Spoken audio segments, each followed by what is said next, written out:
Hello hi friends, నేను మీ Samuel మేస్త్రిని.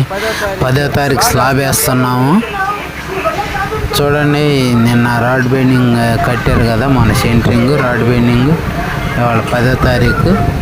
చూడండి, upload చేస్తున్నాను ఈ వీడియో. కంప్లీట్గా చూడండి. మనం స్లాబులు వేస్తున్నామంటే వేసినట్టు కాదు, కానీ చేతి మీద వేసే స్లాబు ఏదైనా మిల్లర్తో పైన లిఫ్ట్ ద్వారా వేసే స్లాబు అంత స్టాండర్డ్ కాదండి. ఎందుకంటే ఎక్కువగా వాటర్ పోసేస్తూ పొలమని పోసేస్తూ ఉంటారు. అది అంత స్టాండర్డ్ కాదు. అదే మనుషులు అనుకో, గట్టిగా వేసుకొని కొద్దిగా మొత్తగా చక్కన మాలు పడిద్ది. వైబ్రేటర్ పెట్టుకోగానే నీళ్లు కూడా ఎక్కువ కిందకి కారవు. ఎక్కువ కాలం ఉండటానికి స్టాండర్డ్గా ఉంటుంది. లీకులు ఉండవు.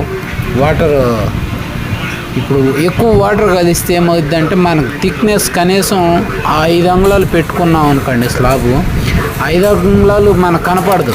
ఆ మాలంతా అణిగిపోయేసరికి వైబ్రేటర్ పెట్టి ఆ నీరంతా దిగిపోయేసరికి ఇదిగో ఇక్కడ ఇంకొక పని కనపడుతుంది చూడండి.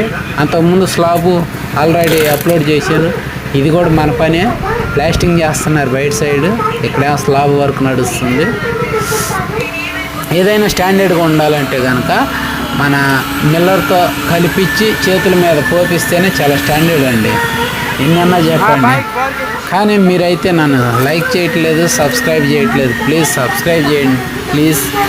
మీకు ఏదైనా పని అవసరాలు, ఏదైనా డౌట్లు ఉంటే అడగొచ్చండి. ఎందుకంటే మీరు కామెంట్లు కూడా చేయొచ్చు. మీ దృష్టిలో ఎలా మీరు ఇల్లు కట్టుకొని ఉంటారు కదా, మీరు ఎలా కట్టుకున్నారు, మరి ఈ స్టాండర్డ్గా ఏది బాగుంటుంది అనేది మీరు కామెంట్ చేయండి. ప్లీజ్ సబ్స్క్రైబ్ చేయండి ఫ్రెండ్స్.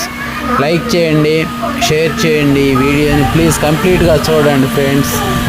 Please subscribe.